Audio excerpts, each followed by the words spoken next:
मुसलमान और machine double M जब तक है, मोदी को गद्दी से उतारना मुमकिन नहीं है। मुसलमानों पे जितने जुल्म हो, लिंच हो जाएं, गलत तरीके से जेलों में डाल दिए जाएं, उनके घर उजाड़ दिए जाएं, बुलडोजर चला दिए जाएं, कांग्रेस नहीं बोलती है, इसलिए कि पोलराइजेशन हो जाएगा। 156 सीटें आ सकती हैं और 54-55% वोट मिल सकता है, तो उसमें कारनामा तो डबल एम का ही है। जहां सिंगल एम होगा वहां हिमाचल का रिजल्ट दिखाई पड़ेगा, जहां डबल एम होगा वहां गुजरात का इलेक्शन दिखाई पड़ेगा।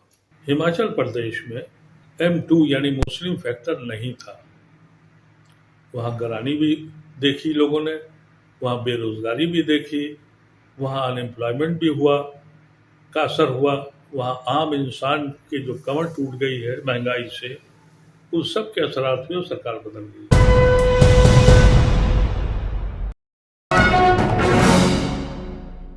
गुजरात के इलेक्शन का रिजल्ट कल आ गया और ये एक्सपेक्टेड था कि गुजरात बीजेपी किसी कीमत पर भी वो सीट नहीं जाने देगी, गुजरात अपनी हुकूमत बनाएगी, क्योंकि उनके वजूद का दारोमदार गुजरात के इलेक्शन पे था।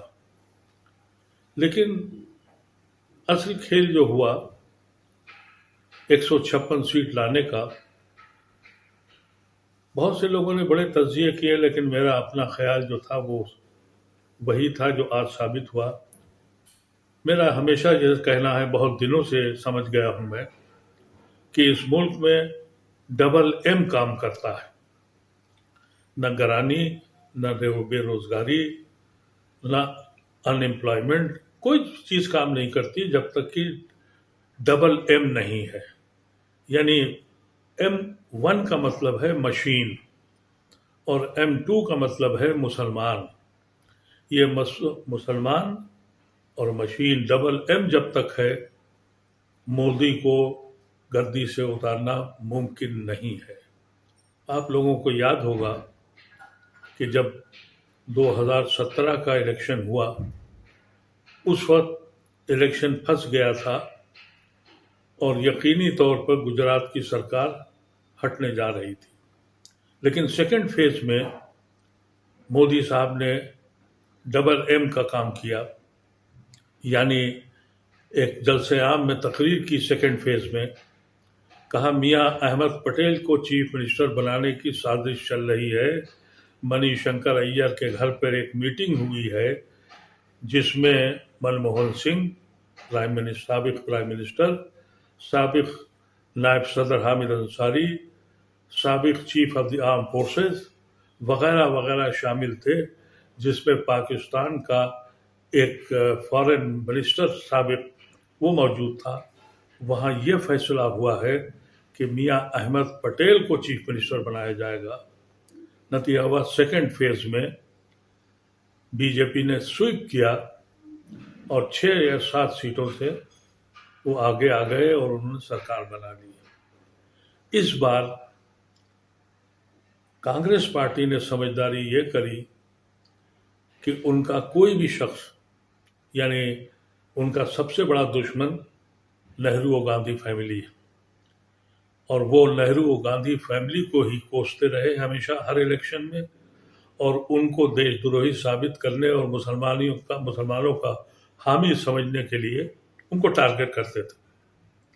इस बार न सोनिया गांधी गई, न प्रियंका गांधी गई, और राहुल गांधी अपनी यात्रा में मसरूफ रहे। एक दिन के जलसे में गए टोकन, क्योंकि बहुत परेशान थे बीजेपी वाले, बार बार ये ऐलान कर रहे थे कि राहुल गांधी नहीं आ रहे हैं, प्रियंका नहीं आ रही हैं, सोनिया गांधी नहीं आ रही हैं। लेकिन कांग्रेस पार्टी ने जो मुद्दे, जमीनी मुद्दे थे, बेरोजगारी के, नौकरी के, गरानी के, आम शहरी और आम इंसान जिससे जूझ रहा था, सिर्फ उसको उठाया।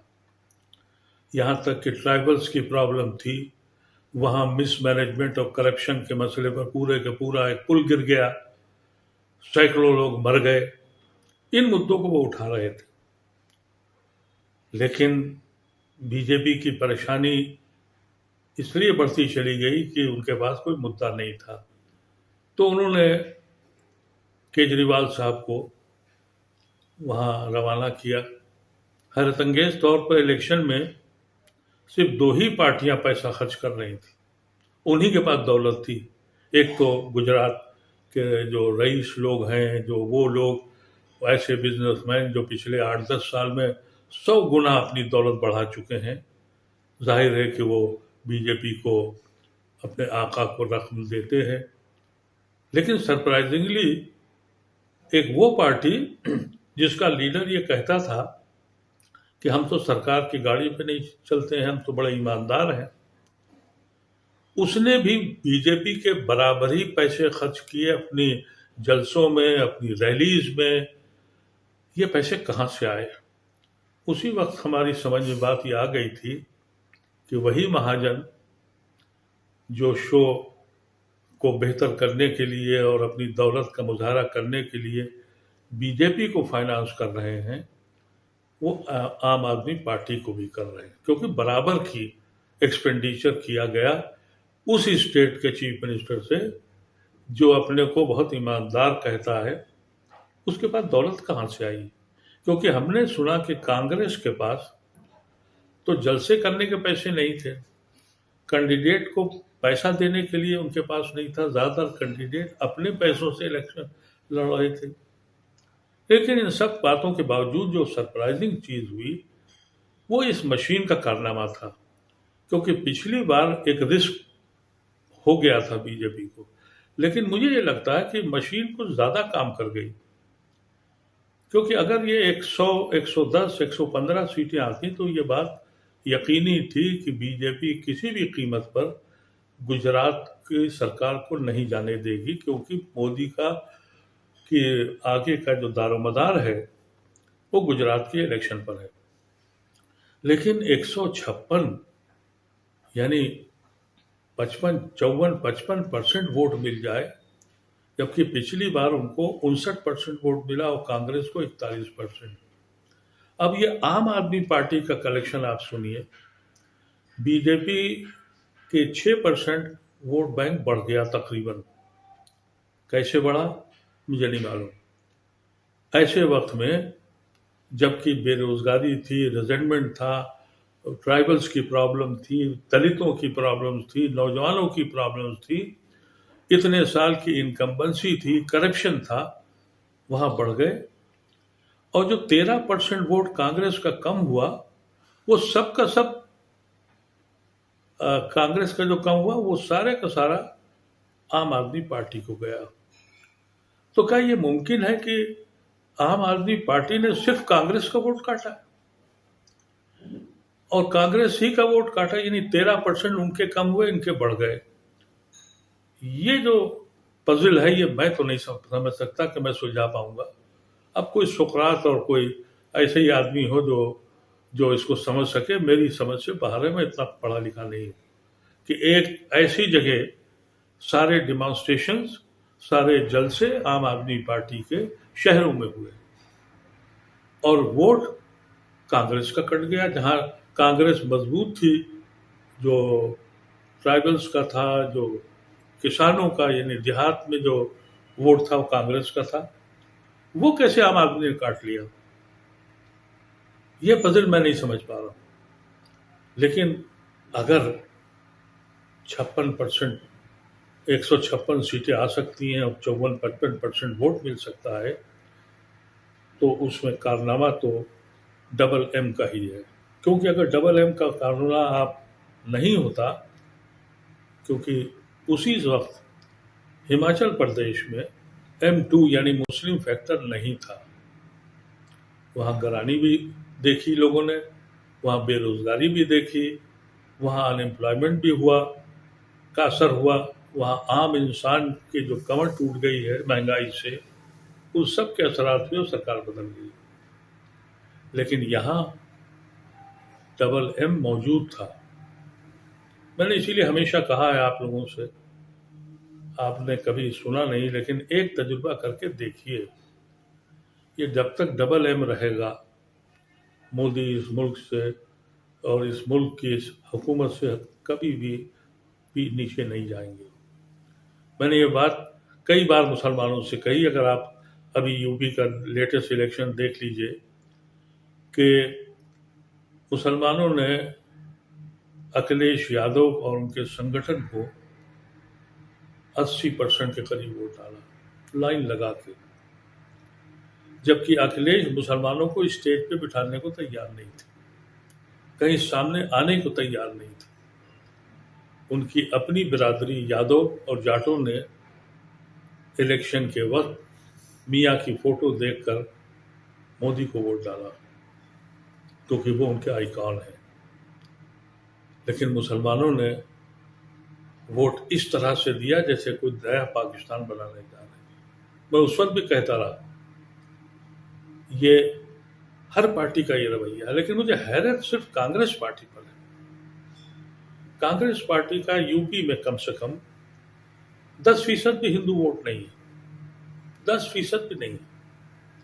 लेकिन वो भी डरते हैं पोलराइजेशन हो जाएगा, नतीजा मुसलमानों पे जितने जुल्म हो, लिंच हो जाएं, गलत तरीके से जेलों में डाल दिए जाएं, उनके घर उजाड़ दिए जाएं, बुलडोजर चला दिए जाएं, कांग्रेस नहीं बोलती है इसलिए कि पोलराइजेशन हो जाएगा। अरे किस बात का पोलराइजेशन हो जाएगा? तुम्हारे पास वोट ही किसका है? कम से कम मुसलमानों पे हाथ रख दिया होता, उनके गम में शरीक हो गए होते, तुमसे कुछ मांग नहीं रहे थे, तो शायद तुम्हारा वोट बढ़ जाता। कांग्रेस के पास जो 10% हिंदू वोट है, वो सिर्फ वो वोट है जो गांधी को मानता है, जो नेहरू को मानता है और हिंदुस्तान के द आइडिया ऑफ इंडिया पे बिलीव करता है। लेकिन मुझे नहीं मालूम है कि अगले इलेक्शनों में क्या होगा।